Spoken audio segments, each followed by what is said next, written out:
मेरे देशवासियों, जय हिंद। मुझे आज बड़ी खुशी हुई कि मेरे एक सीमा सुरक्षा बल के जवान ने अपने खाने के मामले में देश को एक संदेश दिया है। मैं भी एक सीमा सुरक्षा बल से इंस्पेक्टर पद से रिटायरमेंट आया हुआ हूं और मेरा भी कारण यही था कि मैंने जवानों के खाने में किए जाने वाले घपले के मामले में उच्च अधिकारी की बात नहीं मानी थी और मुझे मजबूर किया गया था कि मैं आज से 10 साल पहले वॉलंटरी रिटायरमेंट आया था। मेरे देशवासियों, आज एक बार फिर आप तक ये संदेश पहुंचाने के लिए मैंने ये 10 साल से जो अपनी वर्दी संभाल के रखी हुई थी, इसको पहनकर आपके सामने आया हूं। सिर्फ खाने का मामला नहीं है। मैं आपको बताना चाहता हूं, जवानों को समय पर छुट्टी न देकर जो उनकी चमचागिरी अधिकारियों की करता है, उसको समय पर छुट्टी दे दी जाती है, लेकिन जो जवान उनके आगे पीछे नहीं जाता, उसको छुट्टी के लिए भी बहुत परेशान किया जाता है।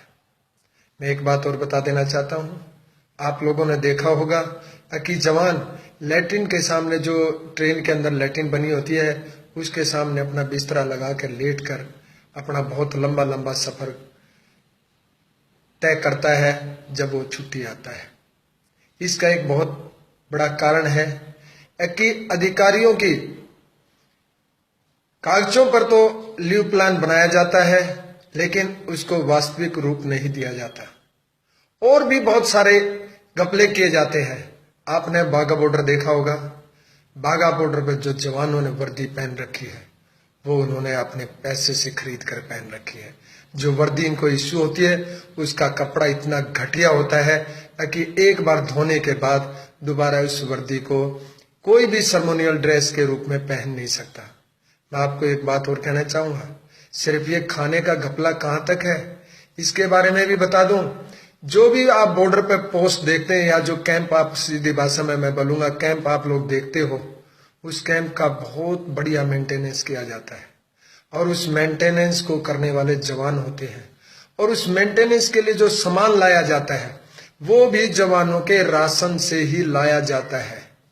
और भी मैं बताना चाहता हूं, जितने भी अधिकारी कंपनियों में या पोस्टों पर विजिट करते हैं, एक जवान की लगभग जो 50 रुपए डाइट है एक समय की, वो 50 रुपए की डाइट अफसर दे या ना दे, फिर भी वो अगर एक दिन रात को रुकता है, उसके लिए दारू का, सिगरेट का, मुर्गे का, हर प्रकार का खाने का विभिन्न प्रकार के व्यंजन बनाए जाते हैं और वो देकर जाएगा तो सिर्फ ज्यादा से ज्यादा 50 रुपए। इसी प्रकार से आपने देखा होगा कि वेलफेयर के लिए जवानों के लिए बहुत पैसा आता है। उनकी फैमिलीज के वेलफेयर सेंटर खुले जाते हैं, लेकिन उसके अंदर भी पैसा जो आता है, उसको भी उच्च अधिकारी ऐसे ही चाट जाते हैं। मैं आपको अभी मामला आया था J&K का। मैं J&K के मामले में बताऊंगा कि जो बॉर्डर पे कारगिल में मैं खुद रहा हूं, जो बॉर्डर पे ऊपर पोस्टों पे रहते हैं, उनके पास तो आधा राशन भी नहीं पहुंचता। उनको जो दी जाती वर्दी है, उस वर्दी को एक जवान कई साल तक, एक जवान वहां रहेगा, वो दूसरे जवान को दे दी जाती है, तीसरे को दे दी जाती है और उसकी हालत बहुत माड़ी होती है। इसके साथ साथ मैं आपको बताना चाहूंगा, जितने भी सिक्योरिटी या सिक्योरिटी एड्स कहते हैं उसको, यानी जो उनके साथ सुरक्षा के लिए लगाए जाते हैं उच्च अधिकारियों के साथ, उनका काम एक बच्चे को संभालेगा, एक उसके वर्दी प्रेस करा के लाएगा, जूते पॉलिश करेगा और साथ के साथ वो उसके खाना पकाने का भी जवान काम करता है। अगर किसी जवान ने मना किया तो उस जवान को बहुत परेशान किया जाता है, मानसिक रूप से प्रताड़ित किया जाता है। और इसी प्रकार बहुत सारे घपले, चाहे वो वर्दी खरीदने में हो, इक्विपमेंट खरीदने में हो, बहुत सारे घपले किए जाते हैं। इसलिए मैं एक बार फिर उस तेज बहादुर यादव को सलाम करता हूं, जिसने अपने जवानों की भावनाओं को देश के प्रधानमंत्री तक पहुंचाने की कोशिश की है। एक बात और मैं आपको कहना चाहूंगा, आप देखेंगे कि आजकल वॉलंटरी रिटायरमेंट बहुत जवान आ रहे हैं। उसका कारण सिर्फ एक ही है कि वो अधिकारियों से परेशान होते हैं। और मैं तो ये कहूंगा, बिल्कुल सरेआम अफसर जो सीनियर होते हैं वो तानाशाही का जो है एक छोटा रूप कह सकते हैं। आपने देखा होगा बहुत सारे डीजी आए जिन्होंने जवानों के बारे में कभी नहीं सोचा। लेकिन मैं इतना जरूर कहूंगा, सिर्फ अभी तक अगर कोई जवानों के बारे में सोचने के लिए डीजी आया है तो मिस्टर प्रकाश सिंह आए हैं। इन्होंने जवानों के वेलफेयर के लिए बहुत काम किया। लेकिन आपको देशवासियों जानकर हैरत होगी, इतने अच्छे अधिकारी को जो इनको सर्विस की एक्सटेंशन मिलती है सिर्फ एक प्रकाश सिंह को नहीं दी गई थी। वो जब रिटायरमेंट हुए थे, मैं उनकी जो विदाई परेड में खुद एक सब इंस्पेक्टर के तौर पर वहां उपस्थित था, उस परेड में भाग ले रहा था।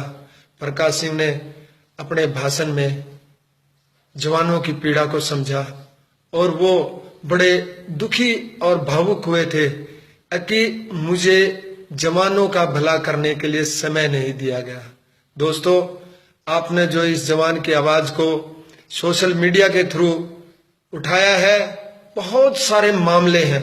अगर इसका गहन पूरे सीमा सुरक्षा बल के आपके जवानों के बारे में मैं बताऊंगा, कोई भी अधिकारी, कोई भी मीडिया वाला जाकर देख लीजिए, एक जवान लगातार बॉर्डर पर 3 घंटे से ज्यादा सो नहीं सकता।